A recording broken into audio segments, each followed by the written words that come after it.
ফরজ নামাজের পর সম্মিলিতভাবে মোনাজাত করা যাবে কিনা, এই উত্তর দিলে তো এলাকাবাসী আবার আগামী বছর দাওয়াত দিবে না।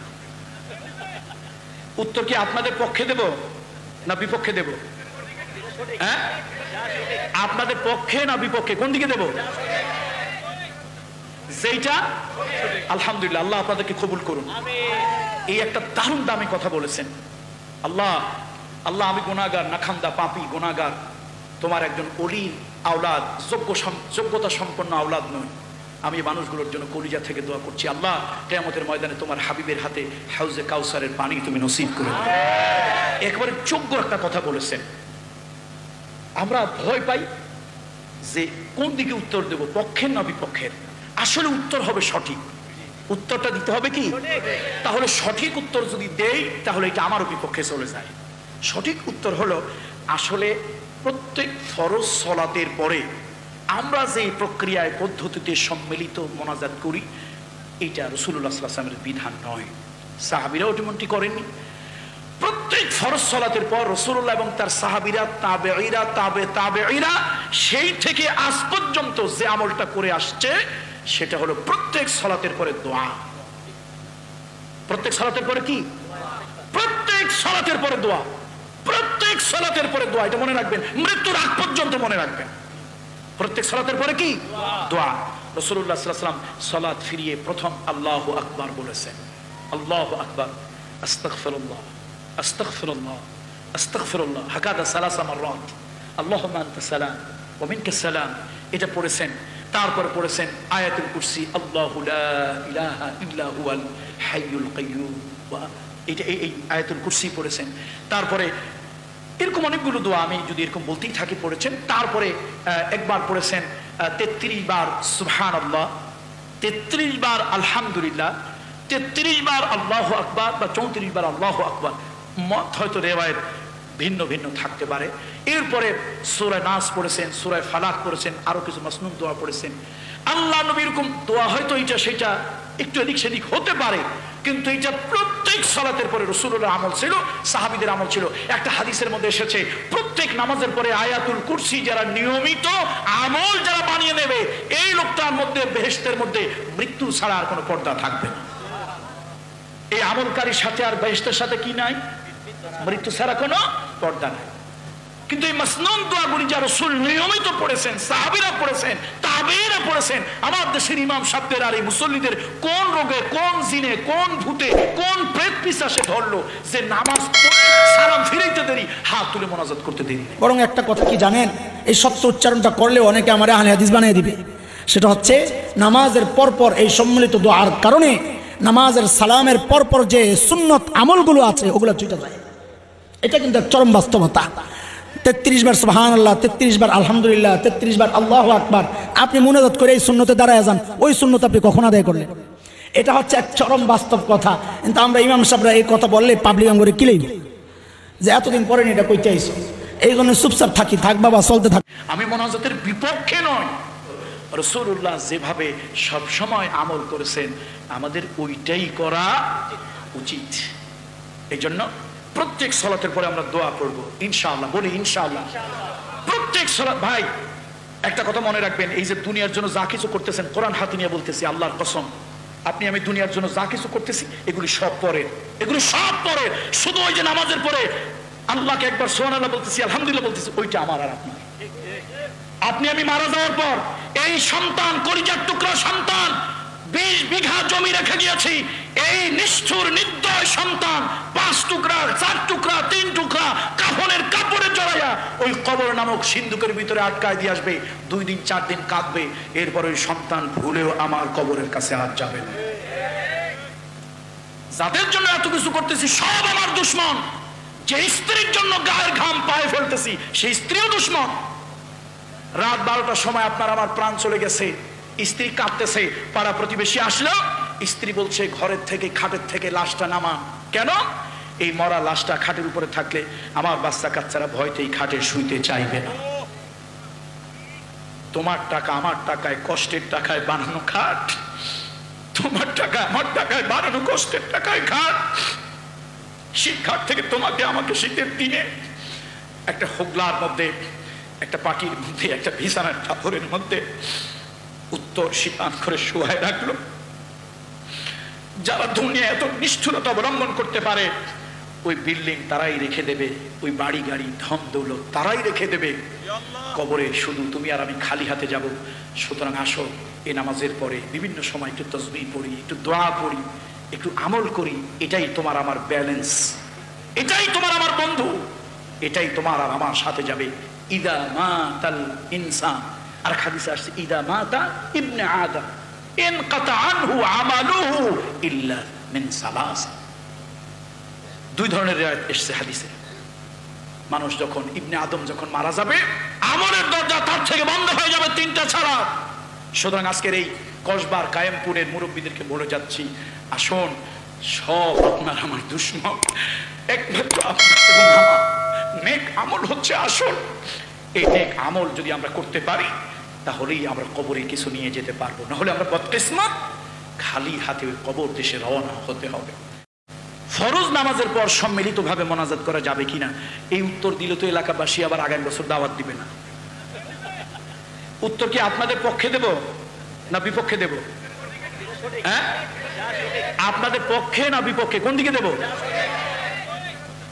যেটা আলহামদুলিল্লাহ, আল্লাহ আপনাদেরকে কবুল করুন। এই একটা দারুণ দামি কথা বলেছেন। আল্লাহ আল্লাহ আমি গুনাহগার, নাখান্দা পাপী গুনাহগার, তোমার একজন ওলির আওলাদ, যোগ্যতা সম্পন্ন আওলাদ নয়। আমি মানুষগুলোর জন্য কলিজা থেকে দোয়া করছি, আল্লাহ কিয়ামতের ময়দানে তোমার হাবিবের হাতে হাউজে কাউসারের পানি তুমি নসিব করে দাও। একেবারে যোগ্য একটা কথা বলেছেন। আমরা ভয় পাই যে কোন দিকে উত্তর দেব, পক্ষের না বিপক্ষের। আসলে উত্তর হবে সঠিক, উত্তরটা দিতে হবে কি? তাহলে সঠিক উত্তর যদি দেই, তাহলে এটা আমারও বিপক্ষে চলে যায়। সঠিক উত্তর হলো, আসলে প্রত্যেক ফরজ সালাতের পরে আমরা যে প্রক্রিয়ায় পদ্ধতিতে সম্মিলিত মোনাজাত করি, এটা রাসূলুল্লাহ সাল্লাল্লাহু আলাইহি ওয়াসাল্লামের বিধান নয়, সাহাবীরাও এমনটি করেননি। প্রত্যেক ফরজ সালাতের পর রাসূলুল্লাহ এবং তার সাহাবীরা, তাবেঈরা, তাবেঈরা সেই থেকে আজ পর্যন্ত যে আমলটা করে আসছে, সেটা হলো প্রত্যেক সালাতের পরে দোয়া। প্রত্যেক সালাতের পরে কি? প্রত্যেক সালাতের পরে দোয়া, প্রত্যেক সালাতের পরে দোয়া। এটা মনে রাখবেন, মৃত্যুর আগ পর্যন্ত মনে রাখবেন। প্রত্যেক সালাতের পরে কি? দোয়া। রাসূলুল্লাহ সাল্লাল্লাহু আলাইহি ওয়াসাল্লাম সালাত ফিরিয়ে প্রথম আল্লাহু আকবার বলেছেন। আল্লাহু আকবার, আস্তাগফিরুল্লাহ, আস্তাগফিরুল্লাহ, আস্তাগফিরুল্লাহ, হাকাদা সালাসা মাররাত, আল্লাহুম্মা আনতাস সালাম ওয়া মিনকাস সালাম। এটা পড়েছেন। তারপরে পড়েছেন আয়াতুল কুরসি, আল্লাহু লা ইলাহা ইল্লা হুয়াল হাইয়ুল কাইয়্যুম। এটা এই আয়াতুল কুরসি পড়েছেন। তারপরে এরকম অনেকগুলো দোয়া আমি যদি এরকম বলতেই থাকি পড়েছেন। তারপরে একবার পড়েছেন 33 বার সুবহানাল্লাহ, 33 বার আলহামদুলিল্লাহ, 33 বার আল্লাহু আকবার বা 34 বার আল্লাহু আকবার, হয়তো রিওয়ায়াত ভিন্ন ভিন্ন থাকতে পারে। এরপরে সূরা নাস পড়েছেন, সূরা ফালাক পড়েছেন, আরো কিছু মাসনুন দোয়া পড়েছেন। আল্লাহ নবী এরকম দোয়া হয়তো এটা সেটা একটু এদিক সেদিক হতে পারে, কিন্তু এটা প্রত্যেক সালাতের পরে রাসূলুল্লাহ আমল ছিল, সাহাবীদের আমল ছিল। একটা হাদিসের মধ্যে এসেছে, প্রত্যেক নামাজের পরে আয়াতুল কুরসি যারা নিয়মিত আমল যারা বানিয়ে নেবে, এই লোকটার মধ্যে বেহেশতের মধ্যে মৃত্যু ছাড়া আর কোনো পর্দা থাকবে না। এই আমলকারীর সাথে আর বেহেশতের সাথে কি নাই? মৃত্যু ছাড়া কোনো পর্দা নাই। কিন্তু এই মাসনুন দোয়াগুলি যা রাসূল নিয়মিত পড়েছেন, সাহাবীরা পড়েছেন, তাবেঈরা পড়েছেন, আমার দেশের ইমাম সাহেবদের আর এই মুসল্লিদের কোন রোগে, কোন জিনে, কোন ভূতে, কোন প্রেত পিশাচে ধরলো যে নামাজ পড়ে সালাম ফিরাইতে দেরি, হাত তুলে মোনাজাত করতে দেরি। বরং একটা কথা কি জানেন, এই সত্য উচ্চারণটা করলে অনেকে আমার আহলে হাদিস বানিয়ে দিবে। সেটা হচ্ছে, নামাজের পরপর এই সম্মিলিত দোয়ার কারণে নামাজের সালামের পরপর যে সুন্নত আমলগুলো আছে, ওগুলো ছুটে যায়। এটা কিন্তু চরম বাস্তবতা।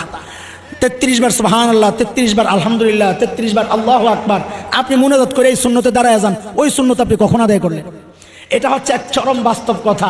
কিন্তু আমরা ইমাম সাহেবরা এই কথা বললে পাবলিক আঙ্গুরে কিলেই যে এতদিন পরে এটা কইতে আইছো, এই জন্য চুপচাপ থাকি, থাক বাবা, চলতে থাক। আমি মোনাজাতের বিপক্ষে নয়, রাসূলুল্লাহ যেভাবে সব সময় আমল করেছেন, আমাদের ওইটাই করা উচিত। এই জন্য প্রত্যেক সালাতের পরে আমরা দোয়া করব ইনশাআল্লাহ। বলি ইনশাআল্লাহ। প্রত্যেক সালাত। ভাই একটা কথা মনে রাখবেন, এই যে দুনিয়ার জন্য যা কিছু করতেছেন, কোরআন হাতে নিয়ে বলতেছি, আল্লাহর কসম, আপনি আমি দুনিয়ার জন্য যা কিছু করতেছি এগুলি সব পরে, এগুলি সব পরে। শুধু ওই যে নামাজের পরে আল্লাহকে একবার সুবহানাল্লাহ বলতেছি, আলহামদুলিল্লাহ বলতেছি, ওইটা আমার আর আপনার। আপনি আমি মারা যাওয়ার পর এই সন্তান, কলিজার টুকরা সন্তান, 20 বিঘা জমি রেখে গিয়েছি, এই নিষ্ঠুর নির্দয় সন্তান 5 টুকরা, 4 টুকরা, 3 টুকরা কাফনের কাপড়ে জড়াইয়া ওই কবর নামক সিন্ধুকের ভিতরে আটকায় দিয়ে আসবে। 2 দিন 4 দিন কাঁদবে, এরপর ওই সন্তান ভুলেও আমার কবরের কাছে আর যাবে না। যাদের জন্য এত কিছু করতেছি সব আমার দুশ্মন। যে স্ত্রীর জন্য গায়ের ঘাম পায়ে ফেলতেছি সেই স্ত্রীও দুশ্মন। রাত 12টার সময় আপনার আমার প্রাণ চলে গেছে, স্ত্রী কাঁদতেছে, পাড়া প্রতিবেশী আসলো, স্ত্রী বলছে ঘরের থেকে, খাটের থেকে লাশটা নামা। কেন? এই মরা লাশটা খাটের উপরে থাকলে আমার বাচ্চা কাচ্চারা ভয়তেই খাটে শুইতে চাইবে না। তোমার টাকা আমার টাকায়, কষ্টের টাকায় বানানো খাট, তোমার টাকা আমার টাকায় বানানো কষ্টের টাকায় খাট। সেই খাট থেকে তোমাকে আমাকে শীতের দিনে একটা হোগলার মধ্যে, একটা পাটির মধ্যে, একটা বিছানার চাদরের মধ্যে উত্তর শীতান করে শুয়ায় রাখলো। যারা দুনিয়া এত নিষ্ঠুরতা অবলম্বন করতে পারে, ওই বিল্ডিং তারাই রেখে দেবে, ওই বাড়ি গাড়ি ধন দৌলত তারাই রেখে দেবে, কবরে শুধু তুমি আর আমি খালি হাতে যাব। সুতরাং আসো, এ নামাজের পরে বিভিন্ন সময় একটু তাসবিহ পড়ি, একটু দোয়া পড়ি, একটু আমল করি। এটাই তোমার আমার ব্যালেন্স, এটাই তোমার আমার বন্ধু, এটাই তোমার আর আমার সাথে যাবে। ইদা মাতাল ইনসান, আর হাদিসে আসছে ইদা মাতা ইবনে আদম ইনকাতা আনহু আমালুহু ইল্লা মিন সালাস। 2 ধরনের রিওয়ায়াত এসেছে হাদিসে। মানুষ যখন, ইবনে আদম যখন মারা যাবে, আমলের দরজা তার থেকে বন্ধ হয়ে যাবে 3টা ছাড়া। সুতরাং আজকের এই কসবার কায়েবপুরের মুরব্বীদেরকে বলে যাচ্ছি, আসুন, সব আপনার আমার দুশ্মন, একমাত্র আপনার এবং আমার নেক আমল হচ্ছে আসল। এই নেক আমল যদি আমরা করতে পারি তাহলেই আমরা কবরে কিছু নিয়ে যেতে পারবো, না হলে আমরা বদকিসমত, খালি হাতে ওই কবর দেশে রওনা হতে হবে। ফরজ নামাজের পর সম্মিলিতভাবে মোনাজাত করা যাবে কিনা, এই উত্তর দিলে তো এলাকাবাসী আবার আগামী বছর দাওয়াত দিবে না। উত্তর কি আপনাদের পক্ষে দেব না বিপক্ষে দেব? হ্যাঁ, আপনাদের পক্ষে না বিপক্ষে, কোন দিকে দেব? যেটা আলহামদুলিল্লাহ, আল্লাহ আপনাদেরকে কবুল করুন। এই একটা দারুণ দামি কথা বলেছেন। আল্লাহ, আল্লাহ আমি গুনাহগার, নাখান্দা পাপী গুনাহগার, তোমার একজন ওলির আওলাদ, যোগ্যতা সম্পন্ন আওলাদ নয়। আমি মানুষগুলোর জন্য কলিজা থেকে দোয়া করছি, আল্লাহ কিয়ামতের ময়দানে তোমার হাবিবের হাতে হাউজে কাউসারের পানি তুমি নসিব করে দাও। একবারে যোগ্য একটা কথা বলেছেন। আমরা ভয় পাই যে কোন দিকে উত্তর দেব, পক্ষের না বিপক্ষের। আসলে উত্তর হবে সঠিক, উত্তরটা দিতে হবে কি? তাহলে সঠিক উত্তর যদি দেই তাহলে এটা আমারও বিপক্ষে চলে যায়। সঠিক উত্তর হলো, আসলে প্রত্যেক ফরজ সালাতের পরে আমরা যে প্রক্রিয়ায় পদ্ধতিতে সম্মিলিত মোনাজাত করি, এটা রাসূলুল্লাহ সাল্লাল্লাহু আলাইহি ওয়াসাল্লামের বিধান নয়, সাহাবীরাও এমনটি করেননি। প্রত্যেক ফরজ সালাতের পর রাসূলুল্লাহ এবং তার সাহাবীরা, তাবেঈরা, তাবেঈরা সেই থেকে আজ পর্যন্ত যে আমলটা করে আসছে সেটা হলো প্রত্যেক সালাতের পরে দোয়া। প্রত্যেক সালাতের পরে কি? প্রত্যেক সালাতের পরে দোয়া, প্রত্যেক সালাতের পরে দোয়া। এটা মনে রাখবেন, মৃত্যুর আগ পর্যন্ত মনে রাখবেন। প্রত্যেক সালাতের পরে কি? দোয়া। রাসূলুল্লাহ সাল্লাল্লাহু আলাইহি ওয়াসাল্লাম সালাত ফিরিয়ে প্রথম আল্লাহু আকবার বলেছেন। আল্লাহু আকবার, আস্তাগফিরুল্লাহ, আস্তাগফিরুল্লাহ, আস্তাগফিরুল্লাহ, হাকাদা সালাসা মাররাত, আল্লাহুম্মা আনতা সালাম ওয়া মিনকা সালাম। এটা পড়েছেন। তারপর পড়েছেন আয়াতুল কুরসি, আল্লাহু লা ইলাহা ইল্লা হুয়াল হাইয়ুল কাইয়্যুম। এটা এই আয়াতুল কুরসি পড়েছেন। তারপরে এরকম অনেকগুলো দোয়া আমি যদি এরকম বলতেই থাকি পড়েছেন। তারপরে একবার পড়েছেন 33 বার সুবহানাল্লাহ, 33 বার আলহামদুলিল্লাহ, 33 বার আল্লাহু আকবার বা 34 বার আল্লাহু আকবার। মত হয়তো রিওয়ায়াত ভিন্ন ভিন্ন থাকতে পারে। এরপরে সূরা নাস পড়েছেন, সূরা ফালাক পড়েছেন, আরো কিছু মাসনুন দোয়া পড়েছেন।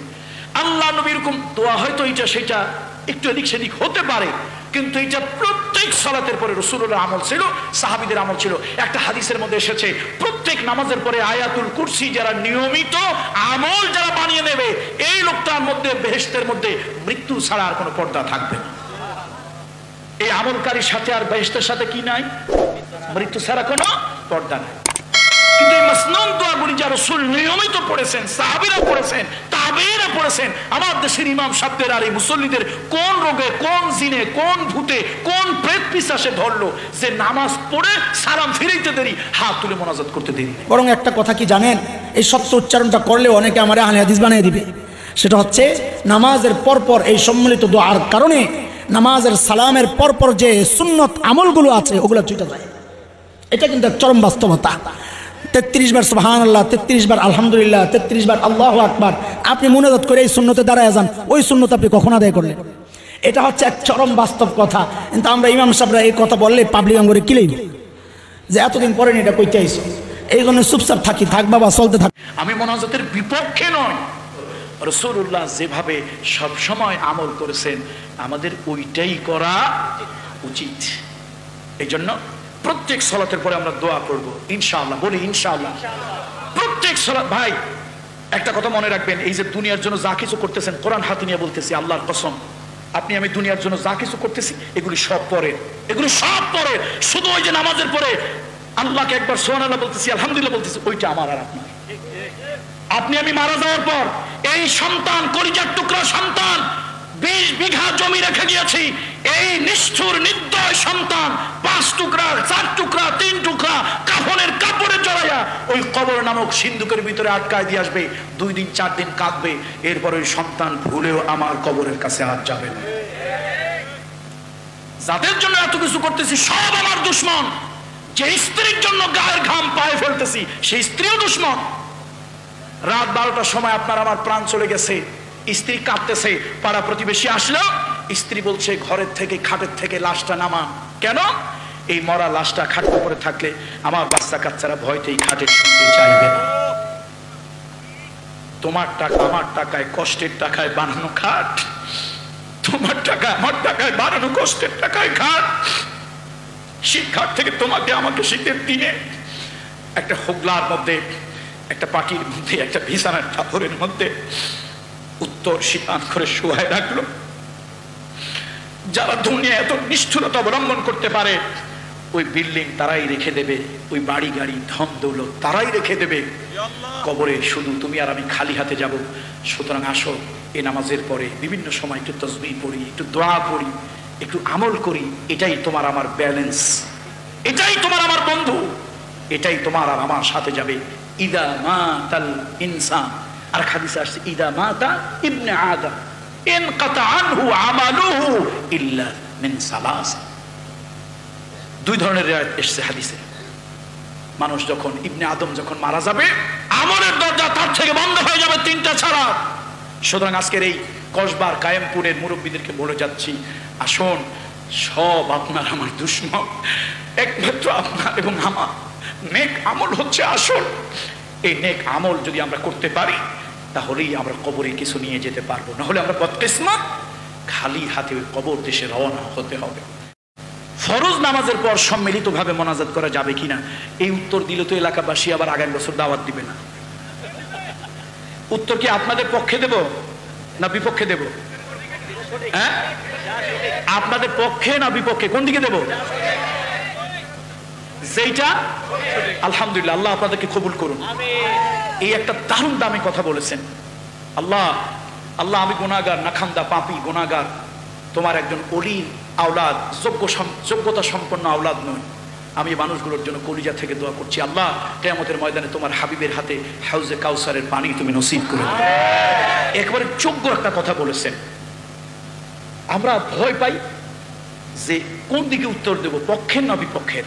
আসলে উত্তর হবে সঠিক, উত্তরটা দিতে হবে কি? তাহলে সঠিক উত্তর যদি দেই তাহলে এটা আমারও বিপক্ষে চলে যায়।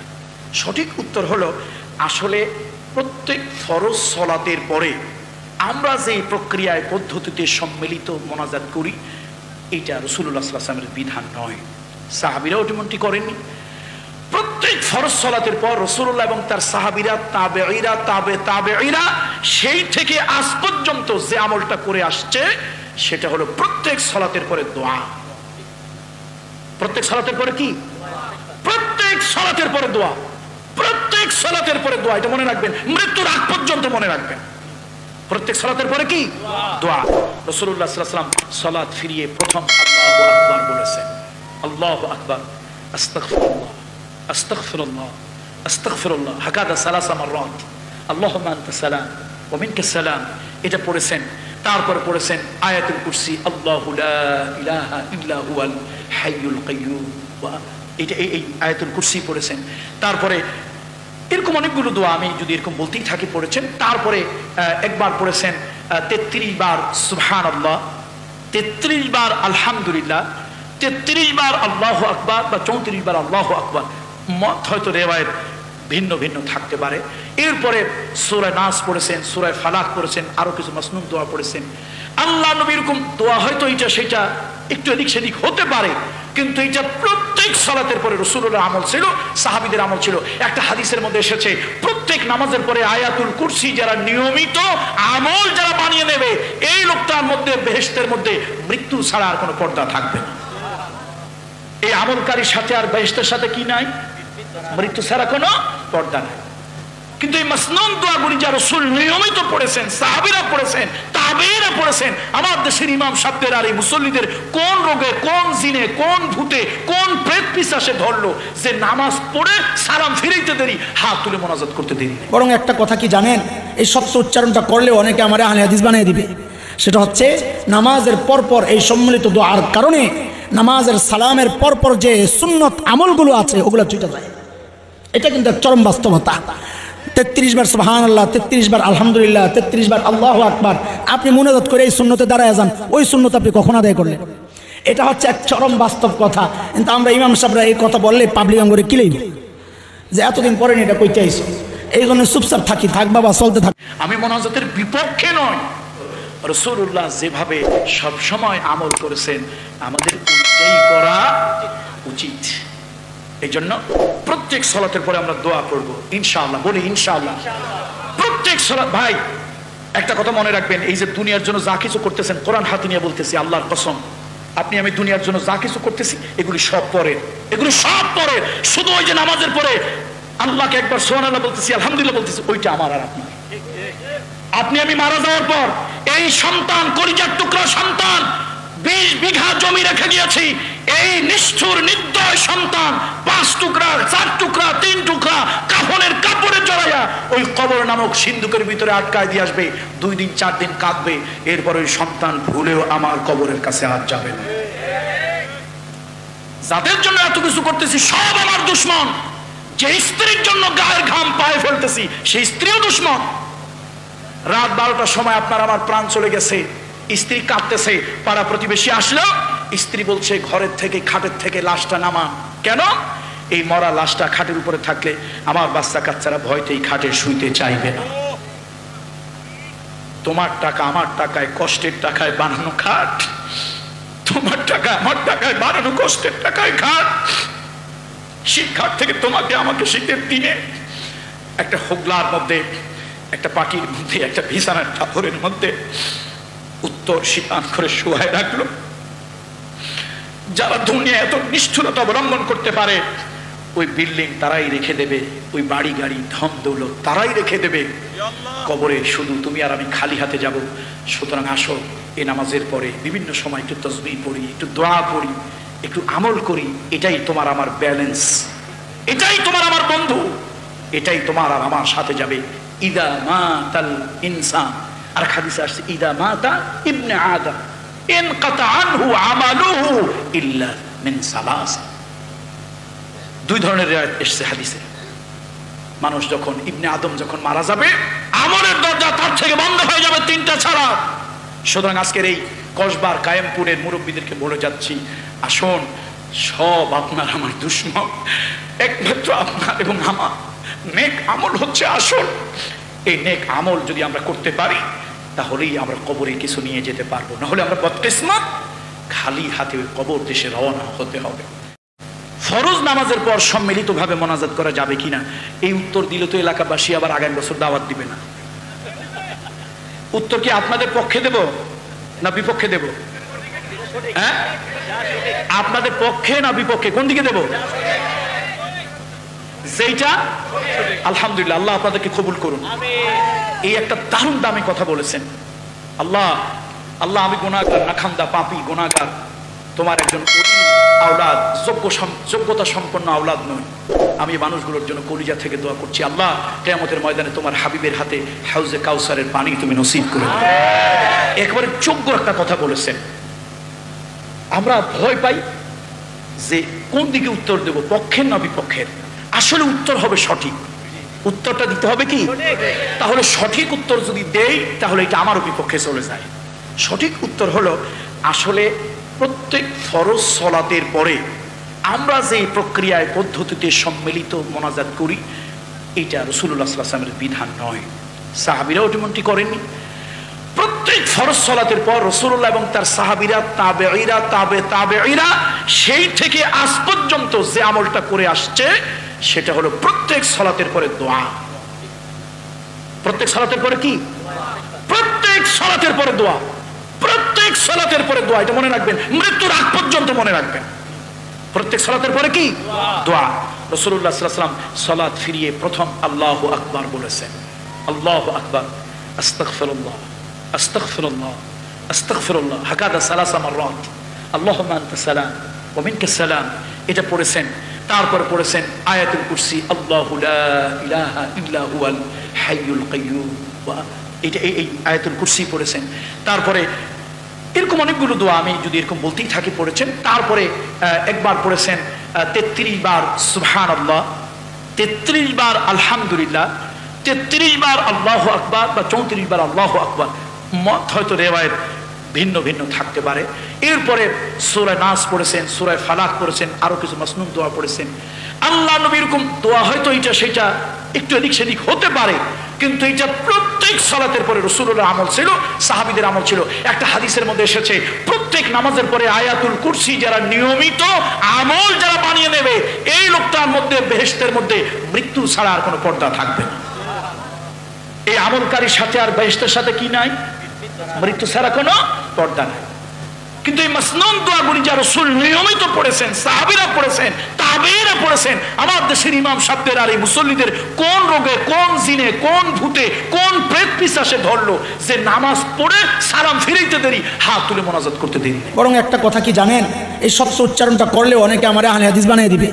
সেটা হচ্ছে নামাজের পরপর এই সম্মিলিত দোয়ার কারণে নামাজের সালামের পরপর যে সুন্নত আমলগুলো আছে ওগুলো ছুটে যায়। এটা কিন্তু এক চরম বাস্তবতা। 33 বার সুবহানাল্লাহ, 33 বার আলহামদুলিল্লাহ, 33 বার আল্লাহু আকবার, আপনি মুনাজাত করে এই সুন্নতে দাঁড়ায় যান, ওই সুন্নত আপনি কখন আদায় করলেন? এটা হচ্ছে এক চরম বাস্তব কথা। কিন্তু আমরা ইমাম সাহেবরা এই কথা বললে পাবলিক আঙ্গুরে কিলেই যে এতদিন পরে এটা কইতে আইছো, এই জন্য চুপচাপ থাকি, থাক বাবা, চলতে থাক। আমি মুনাজাতের বিপক্ষে নয়, রাসূলুল্লাহ যেভাবে সব সময় আমল করেছেন আমাদের ওইটাই করা উচিত।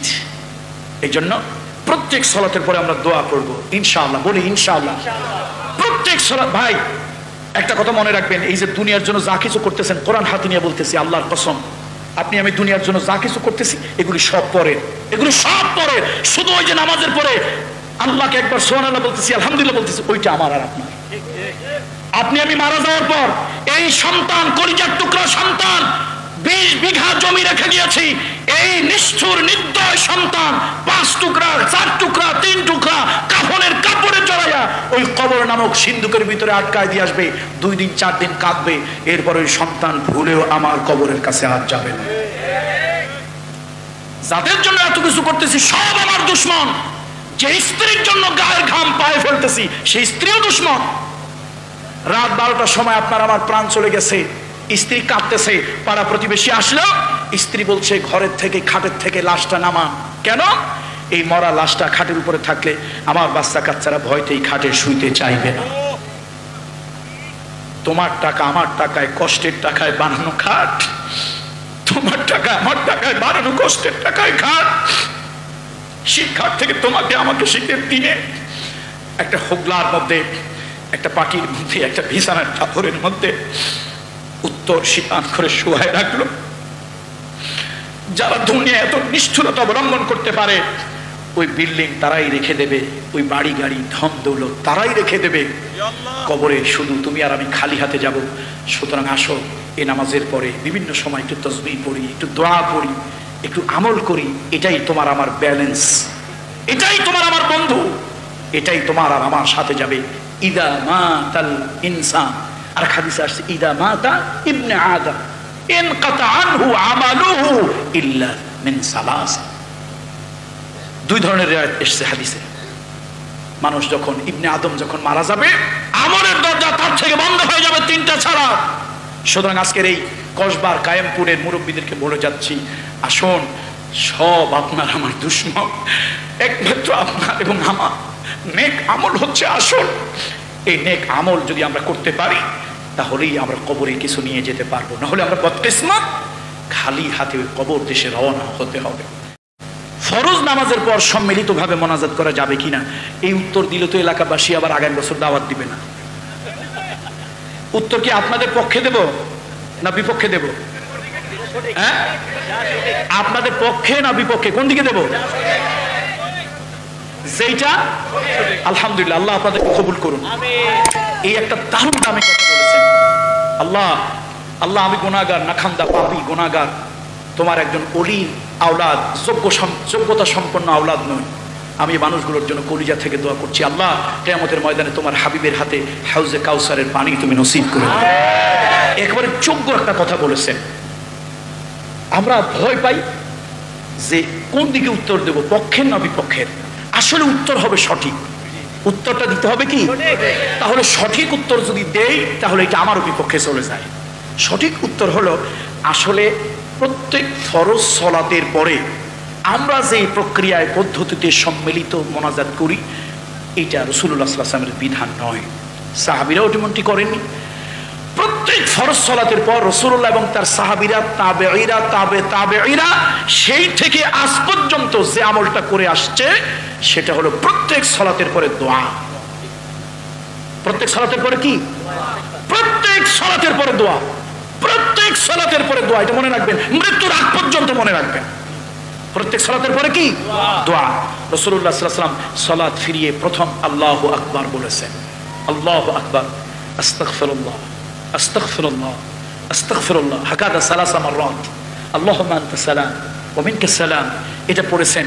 তারপরে পড়েছেন আয়াতুল কুরসি, আল্লাহু লা ইলাহা ইল্লা হুয়াল হাইয়ুল কাইয়্যুম।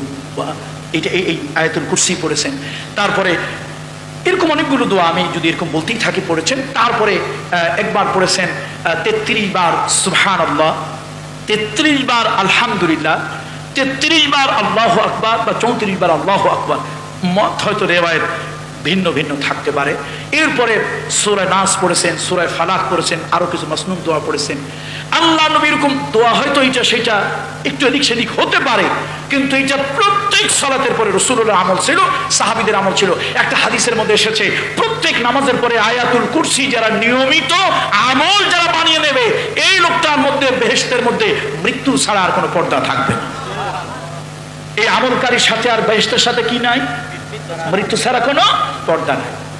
কিন্তু এই মাসনুন দোয়াগুলি যা রাসূল নিয়মিত পড়েছেন, সাহাবীরা পড়েছেন, তাবেঈরা পড়েছেন, আমার দেশের ইমাম সাহেবদের আর এই মুসল্লিদের কোন রোগে, কোন জিনে, কোন ভূতে, কোন প্রেত পিশাচে ধরলো যে নামাজ পড়ে সালাম ফিরাইতে দেরি, হাত তুলে মোনাজাত করতে দেরি। বরং একটা কথা কি জানেন, এই সত্য উচ্চারণটা করলে অনেকে আমার আহলে হাদিস বানিয়ে দিবে। সেটা হচ্ছে নামাজের পরপর এই সম্মিলিত দোয়ার কারণে নামাজের সালামের পরপর যে সুন্নত আমলগুলো আছে ওগুলো ছুটে যায়। এটা কিন্তু চরম বাস্তবতা।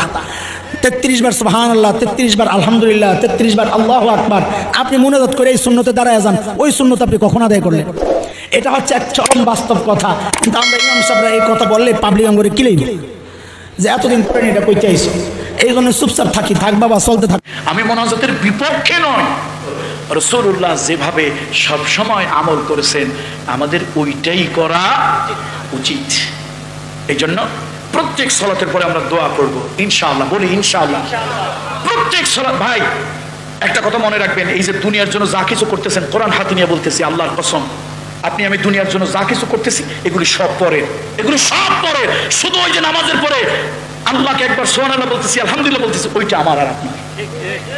আপনি আমি মারা যাওয়ার পর এই সন্তান, কলিজার টুকরা সন্তান, 20 বিঘা জমি রেখে গিয়েছি, এই নিষ্ঠুর নির্দয় সন্তান 5 টুকরা 4 টুকরা 3 টুকরা কাফনের কাপড়ে জড়াইয়া ওই কবর নামক সিন্ধুকের ভিতরে আটকায় দিয়ে আসবে। 2 দিন 4 দিন কাঁদবে, এরপর ওই সন্তান ভুলেও আমার কবরের কাছে আর যাবে না। যাদের জন্য এত কিছু করতেছি সব আমার দুশ্মন। যে স্ত্রীর জন্য গায়ের ঘাম পায়ে ফেলতেছি সেই স্ত্রীও দুশ্মন। রাত 12টার সময় আপনার আমার প্রাণ চলে গেছে, স্ত্রী কাঁদতেছে, পাড়া প্রতিবেশী আসলো, স্ত্রী বলছে ঘরের থেকে খাটের থেকে লাশটা নামা। কেন? এই মরা লাশটা খাটের উপরে থাকলে আমার বাচ্চা কাচ্চারা ভয়তেই খাটে শুইতে চাইবে না। তোমার টাকা আমার টাকায় কষ্টের টাকায় বানানো খাট, তোমার টাকা আমার টাকায় বানানো কষ্টের টাকায় খাট, সেই খাট থেকে তোমাকে আমাকে শীতের দিনে একটা হোগলার মধ্যে, একটা পাটির মধ্যে, একটা বিছানার চাদরের মধ্যে উত্তর শীতান করে শুয়ায় রাখলো। যারা দুনিয়া এত নিষ্ঠুরতা অবলম্বন করতে পারে ওই বিল্ডিং তারাই রেখে দেবে, ওই বাড়ি গাড়ি ধন দৌলত তারাই রেখে দেবে, কবরে শুধু তুমি আর আমি খালি হাতে যাব। সুতরাং আসো এই নামাজের পরে বিভিন্ন সময় একটু তাসবিহ পড়ি, একটু দোয়া পড়ি, একটু আমল করি। এটাই তোমার আমার ব্যালেন্স, এটাই তোমার আমার বন্ধু, এটাই তোমার আর আমার সাথে যাবে। ইদা মাতাল ইনসান, আর হাদিসে আসছে ইদা মাতা ইবনে আদম ইনকাতা আনহু আমালুহু ইল্লা মিন সালাস। 2 ধরনের রিওয়ায়াত এসেছে হাদিসে। মানুষ যখন ইবনে আদম যখন মারা যাবে আমলের দরজা তার থেকে বন্ধ হয়ে যাবে 3টা ছাড়া। সুতরাং আজকের এই কসবার কায়েমপুরের মুরব্বীদেরকে বলে যাচ্ছি, আসুন, সব আপনার আমার দুশ্মন, একমাত্র আপনার এবং আমার নেক আমল হচ্ছে আসল। এই নেক আমল যদি আমরা করতে পারি তাহলেই আমরা কবরে কিছু নিয়ে যেতে পারবো, নাহলে আমরা বদকিসমত, খালি হাতে ওই কবর দেশে রওনা হতে হবে। ফরজ নামাজের পর সম্মিলিতভাবে মোনাজাত করা যাবে কিনা, এই উত্তর দিলে তো এলাকাবাসী আবার আগামী বছর দাওয়াত দিবে না। উত্তর কি আপনাদের পক্ষে দেব না বিপক্ষে দেব? হ্যাঁ, আপনাদের পক্ষে না বিপক্ষে, কোন দিকে দেব? সেইটা আলহামদুলিল্লাহ, আল্লাহ আপনাদেরকে কবুল করুন। এই একটা দারুণ দামি কথা বলেছেন। আল্লাহ আল্লাহ আমি গুনাহগার, নাখান্দা পাপী গুনাহগার, তোমার একজন অলির আওলাদ, যোগ্যতা সম্পন্ন আওলাদ নয়। আমি মানুষগুলোর জন্য কলিজা থেকে দোয়া করছি, আল্লাহ কিয়ামতের ময়দানে তোমার হাবিবের হাতে হাউজে কাউসারের পানি তুমি নসিব করে দাও। একেবারে যোগ্য একটা কথা বলেছেন। আমরা ভয় পাই যে কোন দিকে উত্তর দেব, পক্ষের না বিপক্ষের। আসলে উত্তর হবে সঠিক, উত্তরটা দিতে হবে কি? তাহলে সঠিক উত্তর যদি দেই তাহলে এটা আমারও বিপক্ষে চলে যায়। সঠিক উত্তর হলো, আসলে প্রত্যেক ফরজ সালাতের পরে আমরা যে প্রক্রিয়ায় পদ্ধতিতে সম্মিলিত মোনাজাত করি এটা রাসূলুল্লাহ সাল্লাল্লাহু আলাইহি ওয়াসাল্লামের বিধান নয়, সাহাবীরাও এমনটি করেননি। প্রত্যেক ফরজ সালাতের পর রাসূলুল্লাহ এবং তার সাহাবীরা, তাবেঈরা, তাবেঈরা সেই থেকে আজ পর্যন্ত যে আমলটা করে আসছে সেটা হলো প্রত্যেক সালাতের পরে দোয়া। প্রত্যেক সালাতের পরে কি? প্রত্যেক সালাতের পরে দোয়া, প্রত্যেক সালাতের পরে দোয়া। এটা মনে রাখবেন, মৃত্যুর আগ পর্যন্ত মনে রাখবেন। প্রত্যেক সালাতের পরে কি? দোয়া। রাসূলুল্লাহ সাল্লাল্লাহু আলাইহি ওয়াসাল্লাম সালাত ফিরিয়ে প্রথম আল্লাহু আকবার বলেছেন। আল্লাহু আকবার, আস্তাগফিরুল্লাহ, আস্তাগফিরুল্লাহ, আস্তাগফিরুল্লাহ, হাকাদা সালাসা মাররাত, আল্লাহুম্মা আনতা সালাম ওয়া মিনকা সালাম। এটা পড়েছেন। তারপরে পড়েছেন আয়াতুল কুরসি, আল্লাহু লা ইলাহা ইল্লা হুয়াল হাইয়ুল কাইয়্যুম। এটা এই আয়াতুল কুরসি পড়েছেন। তারপরে এরকম অনেকগুলো দোয়া আমি যদি এরকম বলতেই থাকি পড়েছেন। তারপরে একবার পড়েছেন 33 বার সুবহানাল্লাহ, 33 বার আলহামদুলিল্লাহ, 33 বার আল্লাহু আকবার বা 34 বার আল্লাহু আকবার। মত হয়তো রিওয়ায়াত ভিন্ন ভিন্ন থাকতে পারে। এরপরে সূরা নাস পড়েছেন, সূরা ফালাক পড়েছেন, আরো কিছু মাসনুন দোয়া পড়েছেন। আল্লাহ নবী এরকম দোয়া হয়তো এটা সেটা একটু এদিক সেদিক হতে পারে, কিন্তু এটা প্রত্যেক সালাতের পরে রাসূলুল্লাহ আমল ছিল, সাহাবীদের আমল ছিল। একটা হাদিসের মধ্যে এসেছে প্রত্যেক নামাজের পরে আয়াতুল কুরসি যারা নিয়মিত আমল যারা বানিয়ে নেবে এই লোকটার মধ্যে বেহেশতের মধ্যে মৃত্যু ছাড়া আর কোনো পর্দা থাকবে না। এই আমলকারীর সাথে আর বেহেশতের সাথে কি নাই? মৃত্যু ছাড়া কোনো পর্দা নাই। কিন্তু এই মাসনুন দোয়াগুলি যা রাসূল নিয়মিত পড়েছেন, সাহাবীরা পড়েছেন, তাবেঈরা পড়েছেন, আমার দেশের ইমাম সাহেবদের আর এই মুসল্লিদের কোন রোগে, কোন জিনে, কোন ভূতে, কোন প্রেত পিশাচে ধরলো যে নামাজ পড়ে সালাম ফিরাইতে দেরি, হাত তুলে মোনাজাত করতে দেরি? বরং একটা কথা কি জানেন, এই সত্য উচ্চারণটা করলে অনেকে আমার আহলে হাদিস বানিয়ে দিবে। সেটা হচ্ছে নামাজের পরপর এই সম্মিলিত দোয়ার কারণে নামাজের সালামের পরপর যে সুন্নত আমলগুলো আছে ওগুলো ছুটে যায়। এটা কিন্তু এক চরম বাস্তবতা। 33 বার সুবহানাল্লাহ, 33 বার আলহামদুলিল্লাহ, 33 বার আল্লাহু আকবার, আপনি মুনাজাত করে এই সুন্নতে দাঁড়ায় যান, ওই সুন্নত আপনি কখন আদায় করলেন? এটা হচ্ছে এক চরম বাস্তব কথা। কিন্তু আমরা ইমাম সাহেবরা এই কথা বললে পাবলিক করে কিলেই যে এতদিন পরে এটা কই চাইছো, এই জন্য চুপচাপ থাকি, থাক বাবা, চলতে থাক। আমি মোনাজাতের বিপক্ষে নয়, রাসূলুল্লাহ যেভাবে সব সময় আমল করেছেন আমাদের ওইটাই করা উচিত। এই জন্য প্রত্যেক সালাতের পরে আমরা দোয়া করব ইনশাআল্লাহ, বলি ইনশাআল্লাহ প্রত্যেক সালাত। ভাই একটা কথা মনে রাখবেন, এই যে দুনিয়ার জন্য যা কিছু করতেছেন, কোরআন হাতে নিয়ে বলতেছি, আল্লাহর কসম, আপনি আমি দুনিয়ার জন্য যা কিছু করতেছি এগুলি সব পরে, এগুলো সব পরে। শুধু ওই যে নামাজের পরে আল্লাহকে একবার সুবহানাল্লাহ বলতেছি, আলহামদুলিল্লাহ বলতেছি, ওইটা আমার আর আপনার। আপনি আমি মারা যাওয়ার পর এই সন্তান, কলিজার টুকরা সন্তান, 20 বিঘা জমি রেখে গিয়েছি, এই নিষ্ঠুর নির্দয় সন্তান 5 টুকরা, 4 টুকরা, 3 টুকরা কাফনের কাপড়ে জড়াইয়া ওই কবর নামক সিন্ধুকের ভিতরে আটকায় দিয়ে আসবে। 2 দিন 4 দিন কাঁদবে, এরপর ওই সন্তান ভুলেও আমার কবরের কাছে আর যাবে না। যাদের জন্য এত কিছু করতেছি সব আমার দুশমন। যে স্ত্রীর জন্য গায়ের ঘাম পায়ে ফেলতেছি সেই স্ত্রীও দুশমন। রাত 12টার সময় আপনার আমার প্রাণ চলে গেছে, স্ত্রী কাঁদতেছে, পাড়া প্রতিবেশী আসলো, স্ত্রী বলছে ঘরের থেকে, খাটের থেকে লাশটা নামা। কেন? এই মরা লাশটা খাটের উপরে থাকলে আমার বাচ্চা কাচ্চারা ভয়তেই খাটে শুইতে চাইবে না। তোমার টাকা আমার টাকায়, কষ্টের টাকায় বানানো খাট, তোমার টাকা আমার টাকায় বানানো কষ্টের টাকায় খাট, সেই খাট থেকে তোমাকে আমাকে শীতের দিনে একটা হোগলার মধ্যে, একটা পাটির মধ্যে, একটা বিছানার কাপড়ের মধ্যে উত্তর শীতান করে শুয়ায় রাখলো। যারা দুনিয়া এত নিষ্ঠুরতা অবলম্বন করতে পারে ওই বিল্ডিং তারাই রেখে দেবে, ওই বাড়ি গাড়ি ধন দৌলত তারাই রেখে দেবে, কবরে শুধু তুমি আর আমি খালি হাতে যাব। সুতরাং আসো এই নামাজের পরে বিভিন্ন সময় একটু তাসবিহ পড়ি, একটু দোয়া পড়ি, একটু আমল করি। এটাই তোমার আমার ব্যালেন্স, এটাই তোমার আমার বন্ধু, এটাই তোমার আর আমার সাথে যাবে। ইদা মাতাল ইনসান, আর ইদা মাতা